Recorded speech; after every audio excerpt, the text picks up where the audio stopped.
Bagaimana kalau kita cinta kepada republik dan bangsa ini?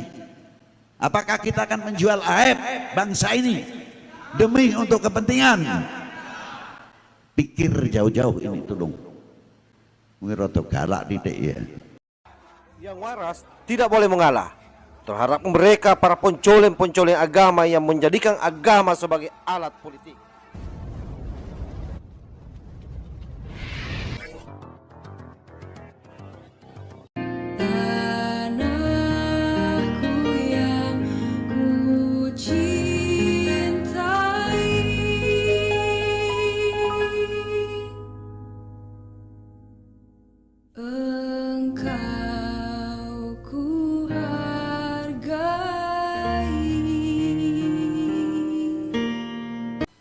Khaul artinya memperingati, likulli khaulin, setiap tahun.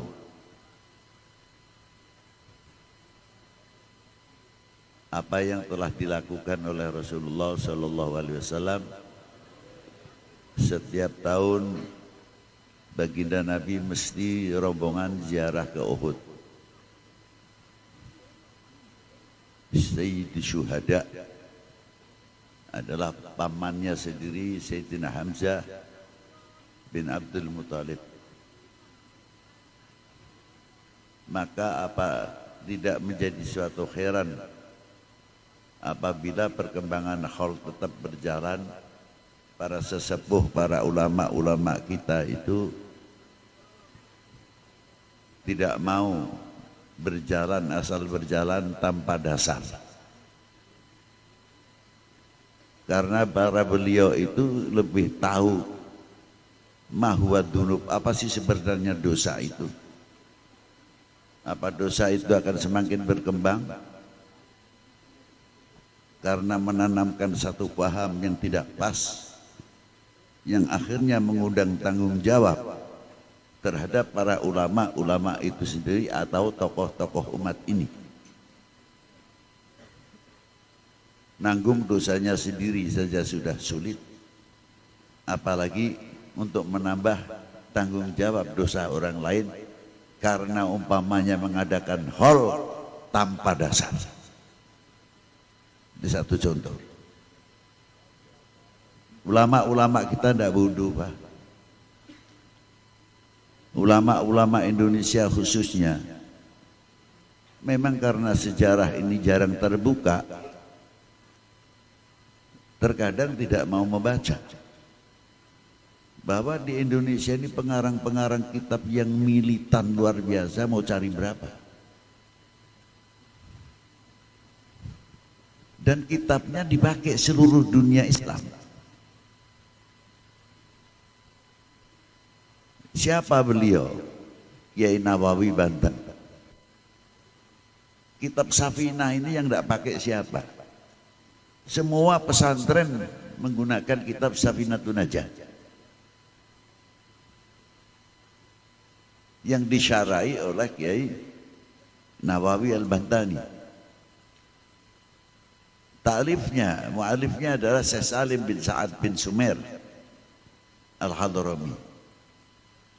Semua ta'lif Kiai Nawawi Banten itu lebih daripada 400 kitab karangan beliau. Tapi kemana anak-anak kita yang mengerti itu?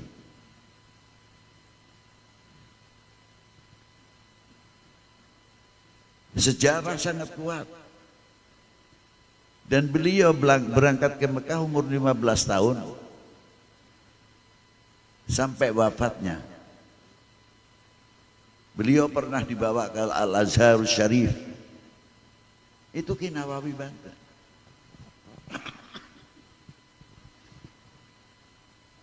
Belum Habib Uthman sendiri, mufti awalan wa akhiran, mufti pertama dan mufti terakhir di Indonesia. Selain Syed Uthman tidak mampu untuk pegang jabatan mufti. Karangannya pun lebih di antara 300 kitab. Belum Syekh Bagir Jogja. Zainal Abidin, Puduh. Ada ulama Indonesia yang luar biasa. Dibandingkan umurnya itu tidak seimbang. Beliau masih meninggal masih muda, umurnya masih 40 tahun.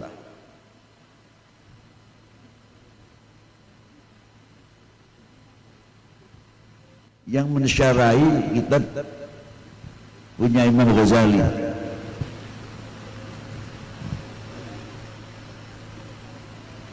Dan diberi anak cucunya ini,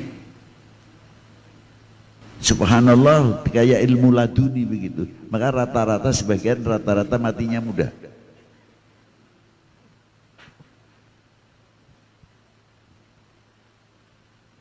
Belum para mursyid thariqah dari India, dari Hadramaut, dari Yaman, dari Afrika sendiri mengambil thariqah ulama Indonesia. Siapa beliau? Syekh Ahmad Khotib Sambas, bukan Mangkabawi, tapi Syekh Ahmad Khotib bin Abdul Somad Sambas. Itu muridnya sadunia beliau. Semua mengambil thariqah Qadiriyah Naqsyabandi dari beliau. Mestinya kita bangga.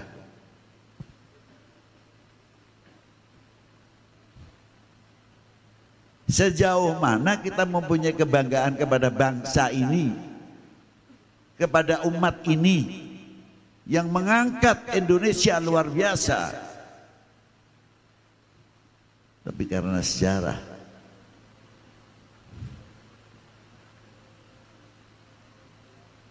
maka perlunya adanya khol supaya kita ini tidak keparmen obor. Itu diantaranya. Supaya kita buka mata min ulama'ina. Kalau tidak ada khol, anak-anak kita mana mungkin tahu. Coba yang perjuang pertama di Indramayu siapa? Kiai Sam'un di Dadap, Dodo, di daerah Dadap. Tapi putranya di Wat Bogor, Kiai Syakir. Perkembangan dunia Islam dari mulai itu berkembang. Belum sebelumnya. Apakah anak-anak kita mengerti?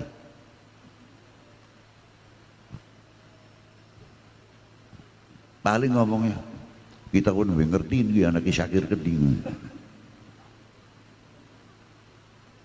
Nah inilah, saya tidak mau ceritakan habaib lah, sudah terlalu banyak. Bukan saya menyepelekan, kalau habaib itu detail. Lahirnya, tanggalnya, bulannya, umurnya, memang dipelajari supaya anak cucunya itu bisa meniru paling tidak. Jadi tidak heran. Tapi sebagian orang kita belajarnya kepada siapa, di pondoknya siapa, kita banyak kurang mengetahui. Nah, dengan adanya khol dan sebagainya akan menguak mutiara-mutiara terpendam terutama. Dan itu tidak ternilai harganya.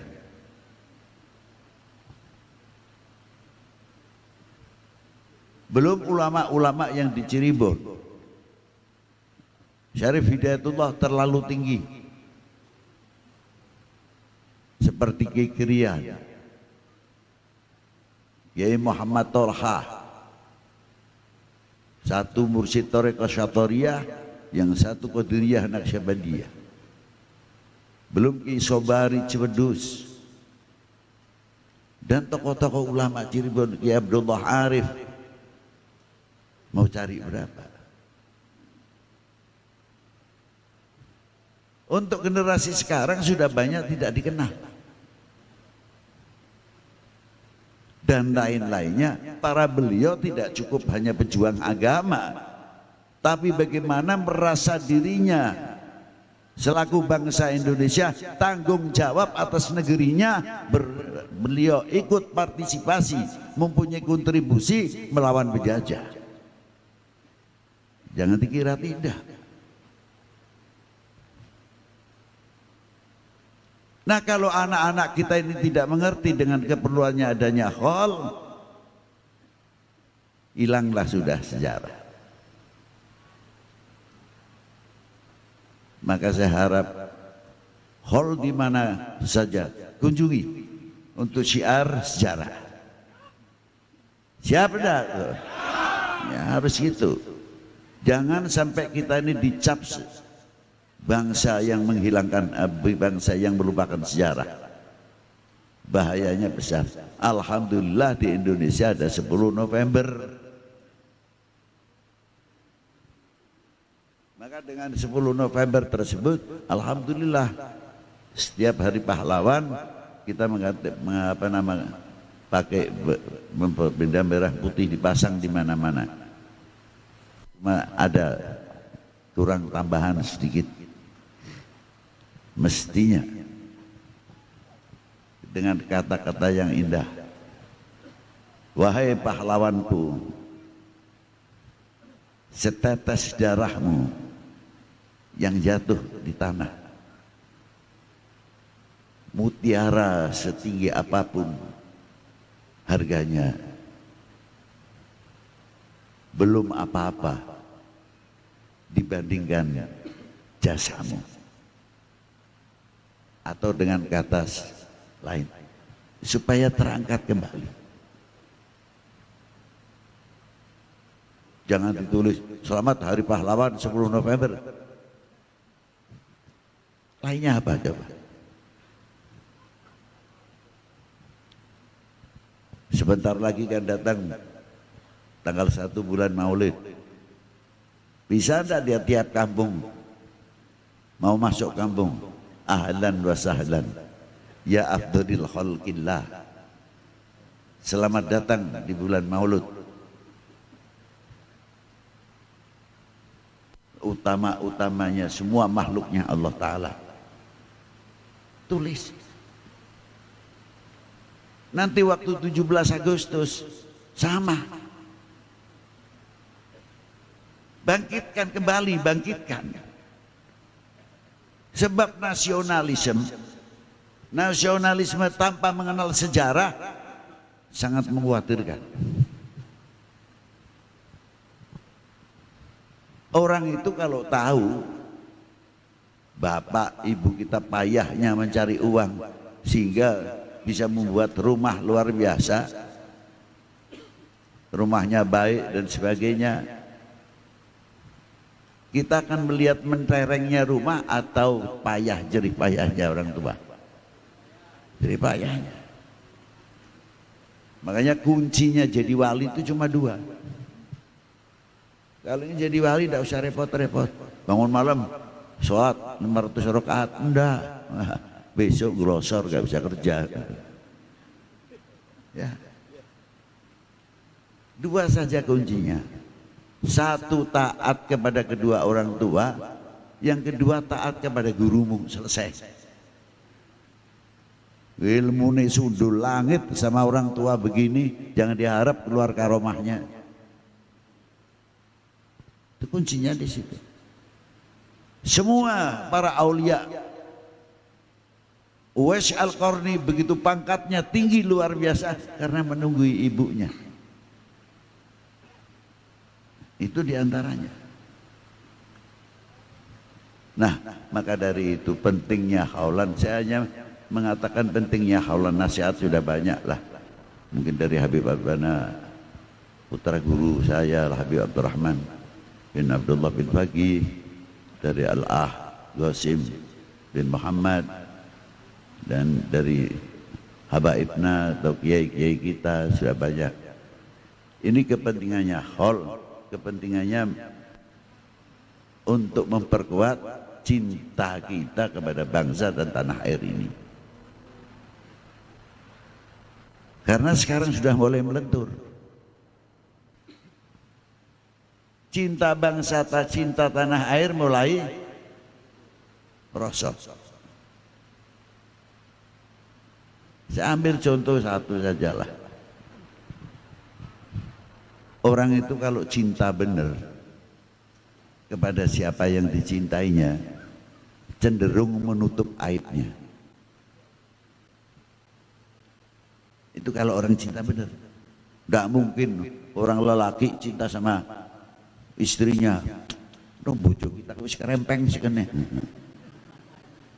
Wis beli bisa dialap apa-apa nih percuma. Tidak bakal.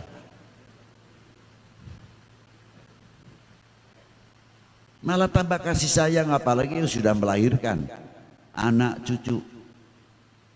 Tambah sayang. Mau mengucapkan kata-kata yang menyakitkan saja dipikir. Karena apa? Mahabbah. Aibnya cenderung ditutupi, walaupun benar. Tapi kita tidak akan membuka. Nah, inilah keistimewaannya orang mahabbah. Bagaimana kalau kita cinta kepada republik dan bangsa ini? Apakah kita akan menjual aib bangsa ini demi untuk kepentingan? Pikir jauh-jauh ini tolong. Mungkin roto galak titik ya.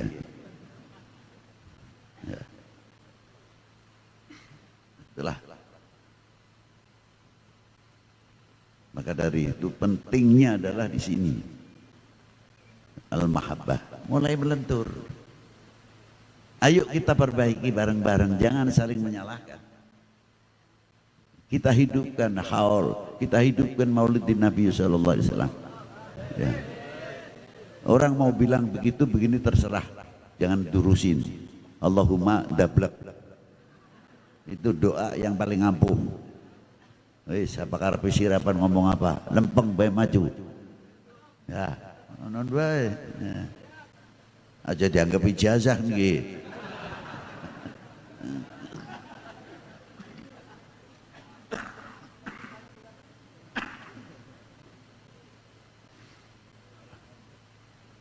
Nah begitu pula juga nasionalis. Melenturnya merasa memiliki handar beni kepada bangsa ini, kepada republik ini. Ini bahaya kalau semakin tumbuh, semakin tumbuh, semakin tumbuh. Maka dari itu perlunya hal. Ayo kita ramaikan syiaran. Entah holnya Habib siapa, tokoh kiai siapa, hidupkan kembali demi menjaga mahabbah kita. Tanda mahabbah kita kepada Rasulullah SAW, mahabbah kita kepada ahli baitin Nabi, mahabbah kita kepada para sahabat, mahabbah kita kepada bangsa dan tanah air ini. Demikian yang bisa saya sampaikan. Semoga Allah SWT memberikan manfaat di dunia wal akhirah. Assalamualaikum warahmatullahi wabarakatuh.